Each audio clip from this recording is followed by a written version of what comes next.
ಮಕ್ಕಳೇ, ಇವತ್ತು ಸಮಾನಾಂತರ ಚತುರ್ಭುಜದ 8.1 ಅಭ್ಯಾಸ. ಸಮಾನಾಂತರ ಚತುರ್ಭುಜದ ಲಕ್ಷಣ ಎಲ್ಲ ನಿಮಗೆ ಗೊತ್ತಿದೆ, ಆಯತಗಳು ಹೇಗಿರ್ತದೆ ಅಂತ ಗೊತ್ತಿದೆ. ಫಸ್ಟ್ ಕ್ವಶನ್ ಏನ್ ಕೇಳಿದಾರೆ ಅಂದ್ರೆ, ಒಂದು ಸಮಾನಾಂತರ ಚತುರ್ಭುಜ ಅಂತ ಹೇಳಿದಾಗ ಪ್ಯಾರಲೋಗ್ರಾಮ್ ಹೇಗಿರ್ತದೆ ಅಂತ ಹೇಳಿದ್ರೆ ಹೀಗಿರ್ತದೆ ಅಲ್ವಾ. ಸಮಾನಾಂತರ ಚತುರ್ಭುಜ ಹೇಗಿರುತ್ತೆ, ಇದರ ಕರ್ಣಗಳು ಅಂದ್ರೆ ಡಯಾಗ್ನಲ್ಸ್ ಅಂತ ಹಿಂಗೆ ಕೊಟ್ಟಿದ್ದಾರೆ. ಡಯಾಗ್ನಲ್ಸ್ ಈಕ್ವಲ್ ಆಗಿದ್ದಾಗ ಅದು ಒಂದು ರೆಕ್ಟ್ಯಾಂಗಲ್ ಆಗಿರ್ತದೆ, ಅದು ಒಂದು ಆಯತ ಆಗಿರ್ತದೆ ಅಂತ ಸಾಧಿಸಿ ಅಂತ. ಯಾವಾಗ ಒಂದು ಸಮಾನಾಂತರ ಚತುರ್ಭುಜ ಈ ತರ ಇರುವಂತಹ ಸಮಾನಾಂತರ ಚತುರ್ಭುಜದ ಏನ್ ಸಮವಾಗಿದ್ದಾಗ ಕರ್ಣನ ಏನಂತ ಹೇಳ್ತೀವಿ, ಡಯಾಗ್ನಲ್ ಸಮವಾಗಿದ್ದಾಗ ಅದು ಒಂದು ಆಯತ. ಈಗ ಹೀಗೆ ಮಾಡ್ಬೇಕಾದ್ರೆ ನಿಮ್ಗೆ ಸಮಾನಾಂತರ ಚತುರ್ಭುಜದ ಗುಣಲಕ್ಷಣ ಎಲ್ಲ ಬರಬೇಕು ನಿಮ್ ಕಣ್ಮುಂದೆ, ಆಯತದ ಗುಣಲಕ್ಷಣನು ಬರಬೇಕು. ಸಮಾನಾಂತರ ಚತುರ್ಭುಜ ಅಂತ ಹೇಳಿದ್ರೆ ಏನ್ ಗೊತ್ತು ನಿಮಗೆ, ಅಭಿಮುಖ ಬಾಹುಗಳು ಸಮ ಅಂತ ಗೊತ್ತಿರಬೇಕು ಅಲ್ವಾ. ಇಲ್ಲಿ ಕರ್ಣಗಳು ಕೊಟ್ಟಿದ್ದಾರೆ, ಕರ್ಣಗಳು ಇದರಲ್ಲಿ ಕೊಟ್ಟಿದ್ದಾರೆ, ಸಮ ಅಂತ ಕೊಟ್ಟಿದ್ದಾರೆ. ಅಭಿಮುಖ ಬಾಹು ಸಮ ಮತ್ತು ಸಮಾನಾಂತರ ಅಂತಿದೆ, ಅದು ಗೊತ್ತಿರಬೇಕು ಅಲ್ವಾ. ಎಲ್ಲ ಪ್ರಾಪರ್ಟೀಸ್ ಇಲ್ಲಿ ರೆಕ್ಟ್ಯಾಂಗಲ್ಗೆ ಇದ್ ಮಾಡ್ಬೇಕಂತಂದ್ರೆ ಇಲ್ಲಿನೂ ಅಷ್ಟೇ, ಇದೆರಡು ಆಪೋಸಿಟ್ ಅಭಿಮುಖ ಬಾಹುಗಳು ಸಮ ಅಲ್ವಾ. ಇಲ್ಲಿ ಹೀಗೆ ಮಾರ್ಕ್ ಮಾಡ್ತೀನಿ, ಇದೆರಡು ಸಮ. ಮತ್ತೆ ಒಂದೊಂದು ಕೋನನು ಎಷ್ಟು ಬರ್ತದೆ, 90 ಡಿಗ್ರಿ ಬಂದ್ರೆ ಅದು ಆಯತ. ಇಲ್ಲಿ 90 ಡಿಗ್ರಿ ಅಂತಿಲ್ಲ, ಆಗ ನಾವಿಲ್ಲಿ ಮಾಡ್ಬೇಕಾಗಿರೋದು ಇಂಪಾರ್ಟೆಂಟ್ ಏನು, ಇದು 90 ಡಿಗ್ರಿ ಇದೆ ಅಂತ ಹೇಳೋದನ್ನ ಪ್ರೂವ್ ಮಾಡ್ಬೇಕು. ಅರ್ಥ ಆಯ್ತಲ್ವಾ. ಈ ಎರಡು ಇದು ನಿಮಗೆ ಗೊತ್ತಿದೆ, ಕೊಟ್ಟಿದ್ದಾರೆ ಏನು, ಸಮಾನಾಂತರ ಚತುರ್ಭುಜ. ಒಂದು ಸಮಾನಾಂತರ ಚತುರ್ಭುಜ ಅಂತ ಕೊಟ್ಟಾಗ ಅದರಲ್ಲಿರುವಂತಹ ಕರ್ಣ ಡಯಾಗ್ನಲ್ ಏನ್ ಮಾಡ್ತದೆ, ಎರಡು ಈಕ್ವಲ್ ಟ್ರಯಾಂಗಲ್ ತ್ರಿಭುಜ, ಎರಡು ಸಮ ತ್ರಿಭುಜವನ್ನು ಉಂಟು ಮಾಡ್ತದೆ ಅಂತ ಇರೋದು ಗೊತ್ತಿದೆ. ಅರ್ಥ ಆಯ್ತಲ್ವಾ. ಈಗ ನಾವು ಲೆಕ್ಕ ಮಾಡ್ತೀವಿ, ಏನ್ ಕೇಳಿದ್ದಾರೆ ಅಂತ ಈಗ ಅರ್ಥ ಆಯ್ತು ಅಂತ ತಿಳ್ಕೊಳ್ತೀವಿ. ಈಗ ABCD ಒಂದು ಸಮಾನಾಂತರ ಚತುರ್ಭುಜ.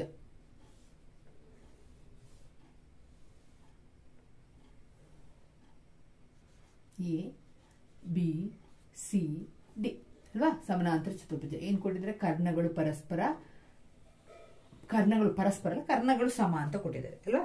ಕರ್ಣಗಳು ಸಮವಿದ್ದಾಗ, ಡಯಾಗ್ನಲ್ ಈಕ್ವಲ್ ಇದ್ದಾಗ ಅದೊಂದು ಏನಾಗ್ತದೆ, ರೆಕ್ಟ್ಯಾಂಗಲ್ ಆಗುತ್ತೆ, ಆಯತ ಆಗುತ್ತೆ ಅಂತ ನಾವು ಪ್ರೂವ್ ಮಾಡಬೇಕು. ಈಗ ಕೊಟ್ಟಿರುವಂತ ಟ್ರಯಾಂಗಲ್ ನೋಡಿ ಮಕ್ಕಳೇ, ತಗೊಳ್ಬೇಕಾದ್ರೇನೆ ನೀವು ತ್ರಿಭುಜವನ್ನ ಕನ್ಸಿಡರ್ ಮಾಡ್ಬೇಕಾದ್ರೆ ಕರೆಕ್ಟ್ ತಗೊಳ್ಳಿ. ಆಗ ನಿಮ್ಗೆ ಏನಾಗುತ್ತೆ ಅಂತ ಹೇಳಿದ್ರಿ, ಚಿತ್ರ ತಗೊಳ್ಳುವಾಗನೇ ಸ್ವಲ್ಪ ನೋಡಿ ತಕೊಂಡಾಗ ನಿಮ್ಗೆ ಈಸಿಯಾಗಿ ಯಾವ್ದ್ಯಾವ್ದು ಸಮ ಇದೆ, ಯಾವ್ದ್ಯಾವ್ದನ್ನ ನಾವು ಕಾಮನ್ ಅಂತ ತಗೊಳ್ಬಹುದು ಅಂತ ಗೊತ್ತಾಗುತ್ತೆ. ಈಗ ನಮ್ಗೆ ತಗೊಳ್ಬೇಕಾಗಿರೋದು ಎರಡು ತ್ರಿಭುಜ, ಇದೊಂದು ತ್ರಿಭುಜ ಈ ಕಡೆ ಇದೆಯಲ್ವಾ, ಇದು ಮತ್ತೆ ಇದನ್ನ ಒಂದು ತಗೊಳ್ಳೋಣ. ಯಾವ ತ್ರಿಭುಜ, ABC, ಈ ತ್ರಿಭುಜವನ್ನ ತಗೊಳ್ಬೇಕು. ಅರ್ಥ ಆಯ್ತಲ್ಲ ಮಕ್ಕಳೇ. ಆಗ ನಾವಿಲ್ಲಿ ಬರೆಯೋಣ, ಒಂದು ತ್ರಿಭುಜ ABC ನೋಡಿ, ABC ತಗೊಂಡಿದ್ದೀನಿ. ಇನ್ನೊಂದು ತ್ರಿಭುಜ DBC. ಅರ್ಥ ಆಯ್ತಲ್ವಾ, ಹೀಗೆ ತಗೊಂಡಿದ್ದೀನಿ DBC.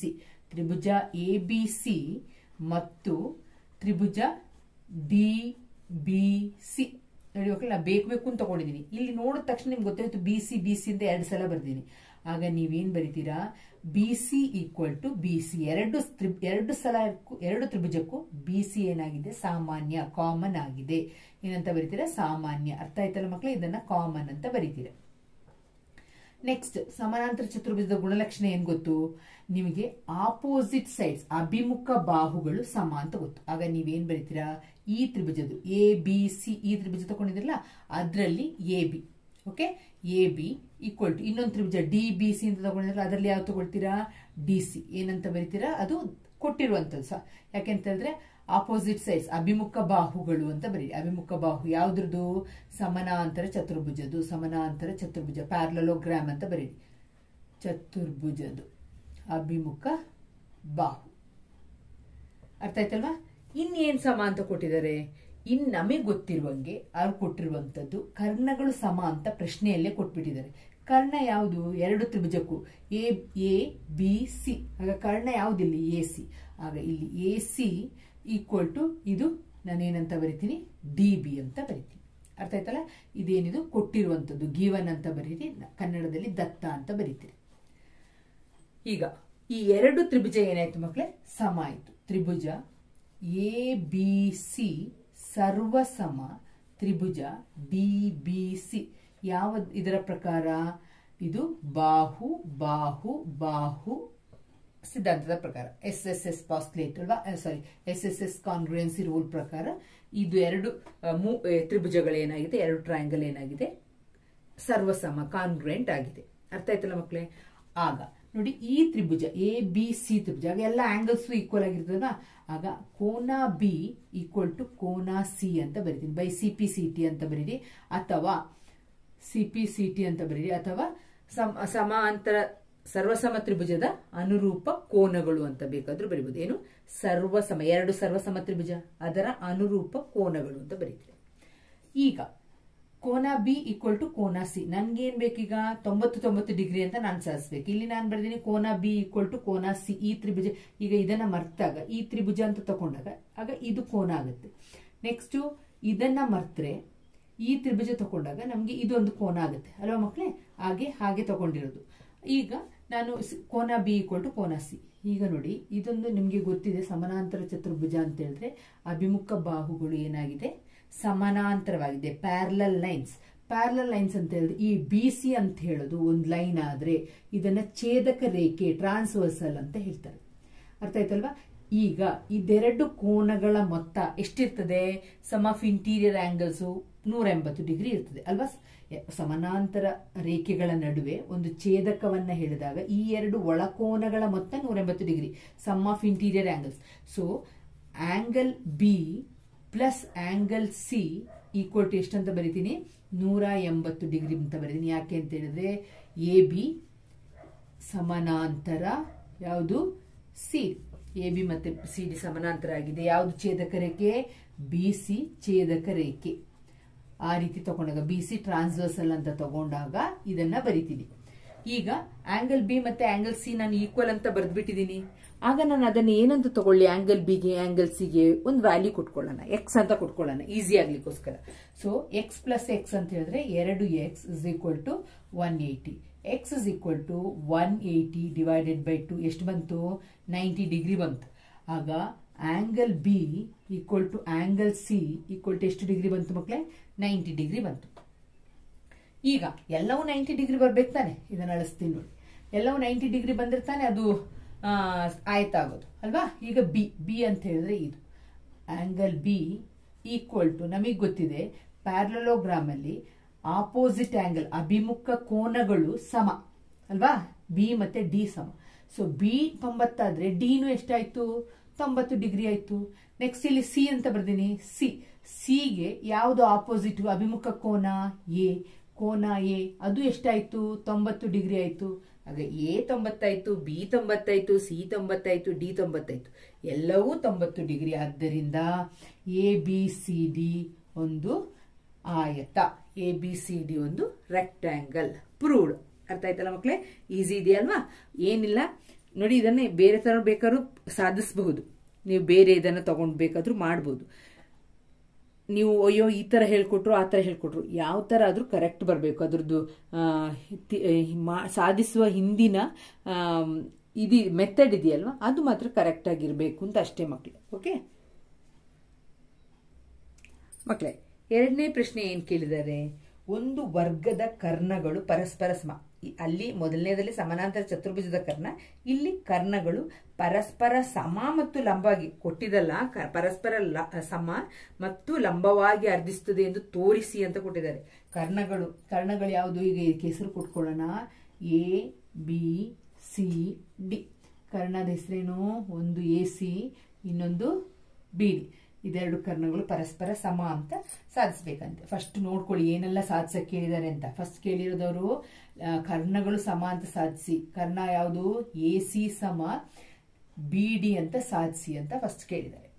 ನೆಕ್ಸ್ಟ್ ಕೇಳಿದ್ದಾರೆ ಮತ್ತು ಲಂಬವಾಗಿ ಅರ್ಧಿಸ್ತದೆ. ಫಸ್ಟ್ ಅರ್ಧಿಸ್ತದೆ ಅಂತ ಹೇಳಿದ್ರೆ ಇಲ್ಲಿ ಓ ಅಂತ ತಗೊಳ್ಳೋಣ. B O equal to O D ಅಂತ ಸಾಧಿಸ್ಬೇಕಂತೆ. ಎರಡನೇದೇನು ಕೇಳಿದರೆ? B O equal to O D ಮತ್ತೆ ಎ ಒ ಈಕ್ವಲ್ ಟು, ಅಥವಾ ಇಲ್ಲಿಂದನೇ ತಗೊಳ್ಳಿ ಮಕ್ಕಳೇ, ಈಗ ಈಸಿ ಆಗುತ್ತೆ. ಒ ಬಿ ಸಮ ಓ ಡಿ, ಈ ಕಡೆ ಓ ಎ ಸಮ ಓ ಸಿ ಅಂತ. ಅಂದ್ರೆ ಅರ್ಧಿಸ್ತದೆ ಅಂತ ಹೇಳಿದ್ರೆ ಇದು 10 ಸೆಂಟಿಮೀಟರ್, ಇದು 5 ಆಗುತ್ತೆ. ಇದು ಎಷ್ಟು ಸೆಂಟಿಮೀಟರ್? ಅದ್ರದ್ದು ಕರೆಕ್ಟ್ ಹಾಫ್ ಆಗುತ್ತೆ. ಅರ್ಧಿಸ್ತದೆ ಅಂದ್ರೆ ಅರ್ಧ ಆಗುತ್ತೆ ಅಂತ. ಆದ್ರೆ ಇನ್ನೊಂದು ಕೇಳಿದ್ರೆ ಲಂಬವಾಗಿ ಅರ್ಧಿಸ್ತದೆ ಅಂತ ಹೇಳಿದ್ರೆ ಇಲ್ಲಿ 90 ಡಿಗ್ರಿ, ಇಲ್ಲಿ 90 ಡಿಗ್ರಿ, ಇಲ್ಲಿ 90 ಡಿಗ್ರಿ, ಇಲ್ಲಿ 90 ಡಿಗ್ರಿ ಅಂತ ಪ್ರೂವ್ ಮಾಡ್ಬೇಕಂತ. ಅದು ಒಂದು 90 ಡಿಗ್ರಿ ಅಂತ ಪ್ರೂವ್ ಮಾಡಬೇಕು. ಈಗ 3 ಸಾಧಿಸ್ಬೇಕು. ಈಗ ನಾವು ಮೊದಲನೇದು ತಗೊಳ್ಳೋಣ. ಏನಂತ ನೋಡಿ ಮಕ್ಕಳು, ಹೇಗೆ ತಗೊಳ್ಳೋದು ಅಂತಿರೋದನ್ನ ಸ್ವಲ್ಪ ಪ್ರಶ್ನೆ ಕೇಳಿರುವಂಥದ್ದು. ಫಸ್ಟ್ ಇದು ಯೋಚನೆ ಇರ್ಬೇಕು ನಿಮಗೆ. ಇದನ್ನ ಅಳಿಸ್ತೀನಿ ನೋಡಿ. ಈಗ AC ಮೊದಲನೇ ತಗೋಬೇಕಾಗಿದ್ದು AC ಸಮ BD. AC ಎಲ್ಲಿದೆ? AC ಇಲ್ಲಿದೆ. AC ಸಮ BD ಇದೆರಡು ಬರಬೇಕು ಅಂತ ಹೇಳಿದ್ರೆ ನಾವು ಯಾವ ತ್ರಿಭುಜವನ್ನು ತಗೋಬೇಕು? ಮೊದಲನೇ ಇದರಲ್ಲೇನು ಗೊತ್ತಾಗ್ಬಿಟ್ಟಿದೆ ನಮ್ಗೆ ಅಲ್ವಾ? ನಾವು ಯಾವ ತಗೊಂಡ್ವಿ? ABC ಈ ತ್ರಿಭುಜವನ್ನು ತಗೊಂಡ್ವಿ. ಆಗ ತ್ರಿಭುಜ ABC. ಇನ್ನೊಂದು ತ್ರಿಭುಜ ಯಾವ ತಗೋಬೇಕು? BD ಬರುವಂತದ್ದು.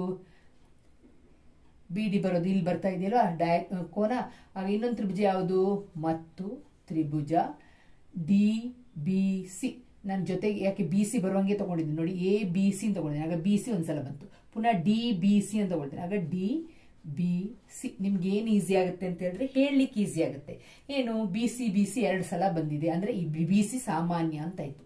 BC ಈಕ್ವಲ್ ಟು BC ಏನಂತ ಬರೀತೀನಿ? ಸಾಮಾನ್ಯ. ಎರಡು ತ್ರಿಭುಜಕ್ಕೂ ಒಂದು ಬಾಹುವನ್ನು ತಗೊಂಡಿದ್ದೀನಿ. ಅದು ಯಾವುದು? ಸಾಮಾನ್ಯ. ನೆಕ್ಸ್ಟ್ ಏನ್ ತಗೊಂಡಿದ್ದೀನಿ? AB ಅಲ್ವಾ?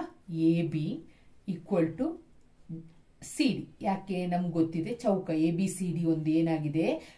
ABCD ಒಂದು ವರ್ಗ ಅಥವಾ ಸ್ಕ್ವಯರ್ ಅಂತ ಬರೀತೀರ.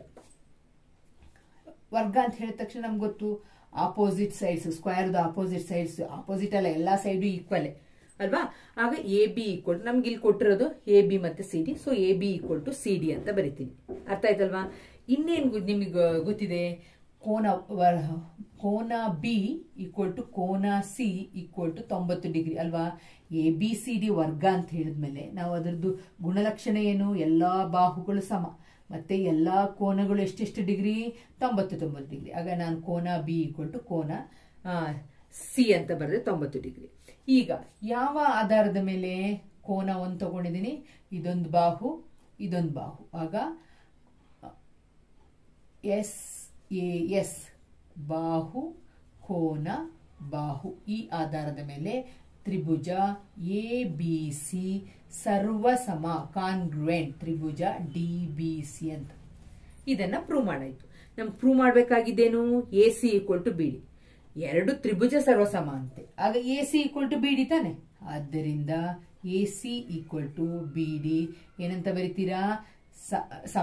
ಸರ್ವಸಮ ತ್ರಿಭುಜದ ಅನುರೂಪ ಬಾಹುಗಳು. ಇದು ಬಾಹು. ಅರ್ಥ ಆಯ್ತಲ್ವಾ? ಕನ್ನಡದಲ್ಲಿ ಬರೀಬೇಕಾದ್ರೆ ಸರ್ವಸಮ ತ್ರಿಭುಜದ ಅನುರೂಪ ಬಾಹುಗಳು ಸಮ ಅಂತ ಬರಿಬೇಕು. ಇಲ್ಲದಿದ್ರೆ CPCT ಅಂತ ಬರಿತೀರ. CPCT ಅಂತ ಬರೆದ್ರೆ ಆಯ್ತು. ಈಗ ಇದೆರಡು ಬಾಹುಗಳು ಸಮ. ಏನ್ ಕೇಳಿದ್ರು? AC equal to BD prove ಮಾಡಾಯ್ತಲ್ವಾ? ಅರ್ಥ ಆಯ್ತಲ್ಲ ಮಕ್ಕಳೇ? ಮೊದಲನೇದು ಏನ್ ಕೇಳಿದಾರೆ ಅದನ್ನ ಪ್ರೂವ್ ಮಾಡಾಯ್ತು. ಈಗ ಎರಡನೇದು ಏನ್ ಕೇಳಿದಾರೆ? ಅರ್ಧಿಸುತ್ತದೆ ಅಂತ ಹೇಳಿದ್ದಾರೆ. ಕರ್ಣಗಳು ಪರಸ್ಪರ ಏನ್ ಮಾಡ್ತೇವೆ? ಅರ್ಧಿಸ್ತದೆ ಅಂತ. ಈಗ ಅದನ್ನ ಮಾಡ್ಬೇಕಾದ್ರೆ ಇದನ್ನ ಅಳಿಸ್ತೀನಿ. ನೆಕ್ಸ್ಟ್ ಅನ್ನ ನೋಡೋಣ ಏನನ್ನ ಮಾಡ್ಬೇಕು ಅಂತ. ಮಕ್ಕಳೇ ಇಲ್ಲಿ ನೋಡಿ ಮಕ್ಕಳೇ, ಇಲ್ಲಿ OA ಇದು ಬರಬೇಕು. ಯಾವುದು? OA ಸಮ OC ಅಂತ ಬರಬೇಕು. OB ಸಮ OD ಅಂತ ನಾವು ಪ್ರೂವ್ ಮಾಡ್ಬೇಕು. ನಾವು ಸಾಧಿಸ್ಬೇಕು. ಇದು ಸಾಧಿಸಿಲ್ಲ, ಇದು ಕೊಟ್ಟಿಲ್ಲ. ಕೊಟ್ಟಿರುವಂತದ್ದು ಅದೊಂದು ಸ್ಕ್ವಯರ್ ಅಂತ ಮಾತ್ರ. ಸ್ಕ್ವಯರ್ ಅಂತ ಹೇಳಿದಾಗ ಸಾಧಿಸ್ಬೇಕು ಅಂತ ಹೇಳುವಾಗ ಈ ಎರಡು ಇದು ಬರುವಂಗೆ ಯಾವ ತ್ರಿಭುಜವನ್ನು ತಗೋಬಹುದು? ಈ ತ್ರಿಭುಜವನ್ನ ತಗೊಳ್ಬೇಕು. ಅರ್ಥ ಆಯ್ತಲ್ವಾ? ಹೀಗಿದೆಯಲ್ವಾ? ಹೀಗೊಂದು ತ್ರಿಭುಜ ಮತ್ತೆ ಇಲ್ಲೊಂದು ತ್ರಿಭುಜ ಇದೆ. ಈ ತ್ರಿಭುಜವನ್ನು ತಗೊಂಡಾಗ ನಮ್ಗೆ ಈ ಸೈಡ್ಸ್ ಸಿಗುತ್ತೆ. ಅದನ್ನ ನೋಡ್ಕೊಂಡ್ಬೇಕು ನಾವು ತಗೊಳ್ಳಿಕ್ಕೆ ಯಾವ ತ್ರಿಭುಜವನ್ನು ತಗೊಳ್ಬೇಕು ಅಂತ. ಏನಿಲ್ಲ, ತ್ರಿಭುಜಗಳನ್ನ ಸರ್ವಸಮ ಅಂತ ಸಾಧಿಸಬೇಕಾಗಿರೋದೇ ಮೇನ್ ಇಂಪಾರ್ಟೆಂಟ್. ಇದರಲ್ಲಿ ಯಾವುದನ್ನು ತಗೊಳ್ಳಿ ತ್ರಿಭುಜವನ್ನ ಸರ್ವಸಮ. ಆದ್ರೆ ಯಾವ ತ್ರಿಭುಜ ತಗೊಳ್ಬೇಕು ಅಂತಿರೋದು ಇಂಪಾರ್ಟೆಂಟ್. ಈಗ ನೋಡ್ಬೇಕು ಏನನ್ನ ಕೇಳಿದ್ದಾರೆ ಅಂತ ನೋಡ್ಬೇಕು. ಅದು ಎಲ್ಲಿ ಬರ್ತಾ ಇದೆ ನೋಡ್ಬೇಕು. ಆಗ ಈ ಎರಡು ತ್ರಿಭುಜಲ್ಲೂ ಬರ್ತಾ ಇದೆ, ಇದರಲ್ಲೂ ಬರ್ತಾ ಇದೆ. ಇದೆರಡನ್ನ ಸರ್ವಸಮ ಸಾಧಿಸಿದ್ರು ಸಾಕು, ಇದೆರಡನ್ನ ಸರ್ವಸಮ ಅಂತ ಸಾಧಿಸಿದ್ರು ಸಾಕು. ಯಾವ್ದಾದ್ರು ಒಂದು ತಗೊಳ್ಳಿ. ಇದನ್ನ ನಾನ್ ಮಾಡ್ತೀನಿ, ನೀವು ಇದನ್ನ ಮನೆಯಲ್ಲಿ ಮಾಡಿ ನೋಡಿ. ಓಕೆ? ತ್ರಿಭುಜ AOB ಮತ್ತು ತ್ರಿಭುಜ AOB. ನೆಕ್ಸ್ಟ್ DOC ಈ ಕಡೆ. ತ್ರಿಭುಜ DOC ಏನ್ ಗೊತ್ತಿದೆ ಅಂತ ಫಸ್ಟ್ ತಗೊಳ್ಳಿ ಮಕ್ಕಳೇ. ಏನ್ ಗೊತ್ತಿದೆ ನಿಮಗೆ? ನಿಮಗೆ ಗೊತ್ತಿದೆ AB ಅಲ್ವಾ? AB equal to DC. ಯಾಕೆ? ಚೌಕ ಅಂತ ಹೇಳಿದ್ರೆ ಅದರಲ್ಲಿ ಎಲ್ಲಾ ಬಾಹುಗಳು ಏನಾಗಿರ್ತದೆ? ಸಮ. ಆಗ ಇದು A ಬಿ ಸಿ ಡಿ. ಆಗ ಇಲ್ಲಿ ಎರಡು ಬಾಹುಗಳು ಸಿಕ್ತಲ್ವಾ, A B equal to D C ಸಿಕ್ತು. ನೆಕ್ಸ್ಟ್ ಏನ್ ಗೊತ್ತಿದೆ ನೋಡಿ ಮಕ್ಕಳೇ, ಇದು ಸಮಾನಾಂತರವಾಗಿರ್ತದೆ ಅಂತ ಗೊತ್ತು. ಇದು ಎ ಬಿ ಮತ್ತೆ ಎ ಬಿ ಮತ್ತೆ ಇದು ಸಿ ಡಿ ಅಂತ ಹೇಳುವ ಎರಡು ಸಮಾನಾಂತರ ರೇಖೆ. ಅದರ ಮಧ್ಯದಲ್ಲಿ ಇದೊಂದನ್ನ ಛೇದಕ ರೇಖೆ ಅಂತ ತಗೊಂಡಾಗ, ಯಾವುದನ್ನ ಇದನ್ನ ಛೇದಕ ರೇಖೆ ಟ್ರಾನ್ಸ್ವರ್ಸಲ್ ಅಂತ ತಗೊಂಡ್ರೆ ನಿಮಗೆ ಗೊತ್ತಿದೆ ಝೆಡ್ ಫಾರ್ಮಲ್ ಆಗಿದೆ, ಝೆಡ್ ರೂಪದಲ್ಲಿ ಬಂದಿದೆ ಅಲ್ವಾ. ಆಗ ಇದು ಎಂತಹ ಕೋನ, ಆಲ್ಟರ್ನೇಟ್ ಆಂಗಲ್ ಅಲ್ವಾ. ಆಲ್ಟರ್ನೇಟ್ ಆಂಗಲ್ ಅಂದ್ರೆ ಪರ್ಯಾಯ ಕೋನಗಳು. ಆಗ ನೀವು ಇದಕ್ಕೆ 1 ಅಂತ ಹಾಕಿ, ಇದಕ್ಕೆ 2 ಅಂತ ಹಾಕಿ. ಆಗ ಕೋನ 1 ಇದು 1 ಇದು 2 ಈಕ್ವಲ್ ಟು ಕೋನ 2 ಏನಂತ ಬರೀತೀರಾ, ಪರ್ಯಾಯ ಕೋನಗಳು. ಆಲ್ಟರ್ನೇಟ್ ಇಂಟೀರಿಯರ್ ಆಂಗಲ್ ಒಳಕೋನ, ಪರ್ಯಾಯ ಒಳಕೋನಗಳು ಆಯ್ತಾ, ಪರ್ಯಾಯ ಒಳ ಕೋನಗಳು. ಯಾಕೆ ಅಂತ ಹೇಳಿದ್ರೆ ಎ ಬಿ ಸಮಾನಾಂತರ ಪ್ಯಾರಲಲ್ ಸಿ ಡಿ, ಅರ್ಥ ಆಯ್ತಲ್ವಾ. A B parallel C D ಯಾವುದು ಟ್ರಾನ್ಸ್ವರ್ಸಲ್, ಎ ಸಿ ಛೇದಕ ರೇಖೆ ಟ್ರಾನ್ಸ್ವರ್ಸಲ್ ಅಂತ ನೀವು ಬರ್ಕೋತೀರಾ. ಓಕೆ, ಆದ್ದರಿಂದ ಕೋನ 1 ಈಕ್ವಲ್ ಟು ಕೋನ 2. ಅದೇ ತರ ಮಕ್ಕಳೇ ಇದು ಪ್ಯಾರಲಲ್ ಆಯ್ತು. ಇನ್ನೊಂದು ರೇಖೆ ಟ್ರಾನ್ಸ್ವರ್ಸಲ್ ಅನ್ನ ಇದು ಅಂತ ತಗೊಂಡಾಗ ನೋಡಿ, ಈ ಬಿ ಡಿ ಅನ್ನ ಬಿ ಡಿ ಇದು ಎ ಬಿ ಈಕೆ ತಗೊಂಡಾಗ ಇದು ಝೆಡ್ ಫಾರ್ಮ್ ಅಲ್ಲೇ ಬರ್ತದೆ, ಇದೆರಡು ಈಕ್ವಲ್ ಅಲ್ವಾ. ಇದನ್ನ ನಾವು 3 ಇದು 4 ಅಂತ ತಗೊಂಡಾಗ, ಇದನ್ನ 3 ಇದನ್ನ ಒಳಗಿರೋದನ್ನ 4 ಅಂತ ತಗೊಂಡಾಗ 3 ಈಕ್ವಲ್ ಟು ಕೋನ 4 ಏನಂತ ಬರೀತೀರಾ, ಪರ್ಯಾಯ ಕೋನ A B parallel to C D. ಇಲ್ಲಿ ಯಾವುದು ಛೇದಕ ಆಗುತ್ತೆ, ಇಲ್ಲಿ ಬಿ ಡಿ ಛೇದಕ ರೇಖೆ, ಬಿ ಡಿ ಏನಾಗುತ್ತೆ ಟ್ರಾನ್ಸ್ವರ್ಸಲ್ ಆಗುತ್ತೆ. ಆದ್ದರಿಂದ ಈ ಎರಡು ಕೋನಗಳು ಸಮ. ನೋಡಿ ಮಕ್ಕಳೇ, ಬಾಹು ಆಗಿದೆ ಅಲ್ವಾ, ಒಂದು ಬಾಹು ಇದೆ, 2 ಕೋನ ಇದೆ ಅಲ್ವಾ.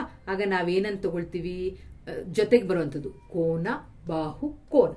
ಆಗ ಯಾವ ಆಧಾರದ ಮೇಲೆ, ಆಂಗಲ್ ಎಎಸ್ಎ ಕೋನ ಬಾಹು ಕೋನ ಆಧಾರದ ಮೇಲೆ ತ್ರಿಭುಜ ಇದು ಎಒಬಿ ಸರ್ವಸಮ ತ್ರಿಭುಜ ಡಿಒಸಿ. ಈಸಿ ಇದೆಯಲ್ವಾ, ಒಂದ್ಸಲ ಸರ್ವಸಮ, 2 ತ್ರಿಭುಜ ಸರ್ವಸಮ ಅಂತ ಪ್ರೂವ್ ಮಾಡಿದ್ರಿ. ಆಗ ನೀವು ಇನ್ನೇನ್ ಬರಿಬಹುದು, ಸರ್ವಸಮ ಅಂತ ಒಂದ್ಸಲ ಪ್ರೂವ್ ಮಾಡಿದ್ಮೇಲೆ ನೀವೇನ್ ಕೇಳಿದಾರೆ ಅಲ್ಲಿ, ಕೇಳಿರುವಂತದ್ದು ಎಒ ಅಲ್ವಾ, ಕೇಳಿರುವಂತದ್ದು O A equal to O C, O A ಅಲ್ವಾ, O A equal to O C, O A equal to O C. 2 ಸರ್ವಸಮ ತ್ರಿಭುಜ ಆದ್ಮೇಲೆ ನಾವೇನಂತ ಬರಿಬಹುದು, O A equal to O C. ಆಮೇಲೆ ಈ ಕಡೆ ಓ ಬಿ ಈಕ್ವಲ್ ಟು ಓಡಿ ಅರ್ಧಿಸ್ತದೆ ಅಂತ, ಅರ್ಥ ಆಯ್ತಲ್ವಾ. ಈಗ ಇಲ್ಲಿಗೆ ಪ್ರೂವ್ ಆಯ್ತು. ಎಲ್ಲಿಂದ ಇದು ಏನು, by C P C T, ಅಥವಾ ನೀವೇನಂತ ಬರೀತೀರಾ, ಸಿ ಪಿ ಸಿ ಟಿ ಸರ್ವಸಮ ತ್ರಿಭುಜದ ಅನುರೂಪ ಬಾಹುಗಳು ಸಮ ಅಂತ ಬರೀತೀರಾ ಇಲ್ಲಿ, ಅರ್ಥ ಆಯ್ತಲ್ವಾ. ಈಗ ಎರಡನೇದು ಪ್ರೂವ್ ಆಯ್ತು. ಆದ್ರೆ ನೆಕ್ಸ್ಟ್ ಮುಂದುವರೆದವ್ರು ಏನ್ ಕೇಳಿದರೆ, ಇದೆಲ್ಲವೂ ಲಂಬ ಕೋನವಾಗಿದೆ ಅಂತ ಪ್ರೂವ್ ಮಾಡ್ಬೇಕಂತೆ. ಅಂದ್ರೆ ಇಲ್ಲಿ 90 ಡಿಗ್ರಿ, ಇಲ್ಲಿ 90 ಡಿಗ್ರಿ, ಇಲ್ಲಿ 90 ಡಿಗ್ರಿ, ಇಲ್ಲಿ 90 ಡಿಗ್ರಿ ಅಂತ ಮಾಡ್ಬೇಕು. ಅದಕ್ಕೆ ನಾವು ಯಾವ ತ್ರಿಭುಜವನ್ನು ತಗೊಳ್ಬೇಕು ಅಂತಿರೋದು ನೆಕ್ಸ್ಟ್ ಪ್ರಶ್ನೆ. ಈಗ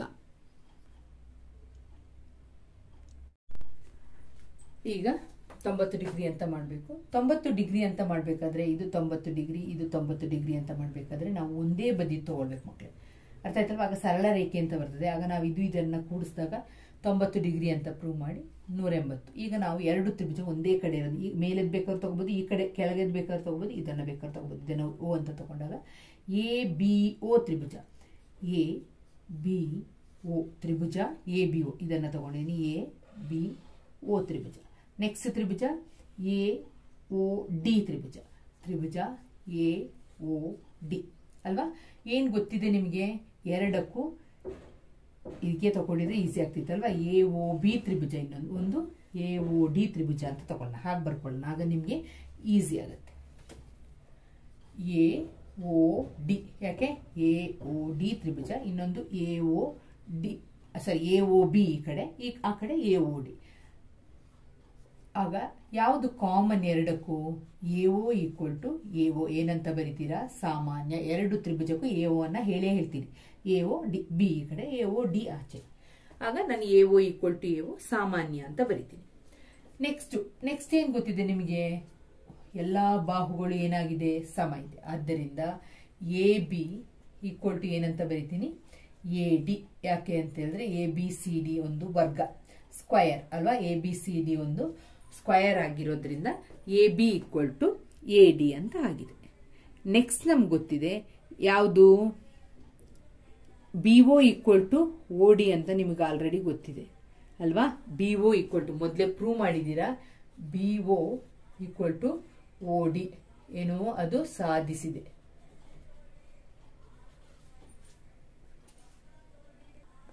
ಆದ್ದರಿಂದ ತ್ರಿಭುಜ AOB ಸರ್ವಸಮ ತ್ರಿಭುಜ AOD ಯಾವ ರೂಲ, ಬಾಹು ಬಾಹು ಬಾಹು ಕಾನ್ಗ್ರುಯೆನ್ಸಿ ನಿಯಮ. ಈ ನಿಯಮದ ಪ್ರಕಾರ ಈ ಎರಡು ತ್ರಿಭುಜಗಳು ಪರಸ್ಪರ ಸಮ ಅಂತ ಆಯ್ತು.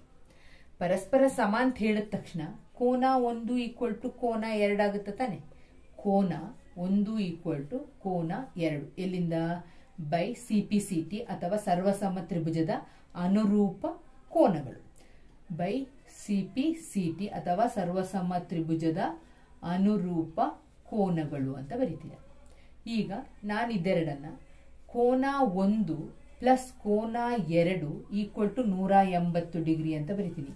ಲೀನಿಯರ್ ಪೇರ್, ಸರಳ ರೇಖೆ, ಸರಳ ಕೋನ, ಅರ್ಥ ಆಯ್ತಲ್ವಾ. ಇದು ಸರಳ ಕೋನ, ಒಂದು ರೇಖೆಯ ಮೇಲೆ ಒಂದು ಕಿರಣ ನಿಂತಾಗ ಈ ಎರಡು ಕೋನಗಳನ್ನ ಕೂಡಿಸಿದಾಗ ಎಷ್ಟು ಬರ್ತದೆ, 180 ಡಿಗ್ರಿ. ನಾವು ಕಲ್ತಿದೀವಿ ರೇಖೆಗಳು ಮತ್ತು ಕೋನಗಳಲ್ಲಿ, ಅದೆಲ್ಲಾ ಕಡೆ ಬರ್ತದೆ ಮಕ್ಕಳೇ. ಮುಂದೆ ಎಲ್ಲಾ ಕಡೆ ಜಾಮಿಟ್ರಿ ಅಂತ ಬಂದ ತಕ್ಷಣ ಇದು ಬಂದೇ ಬರುತ್ತೆ.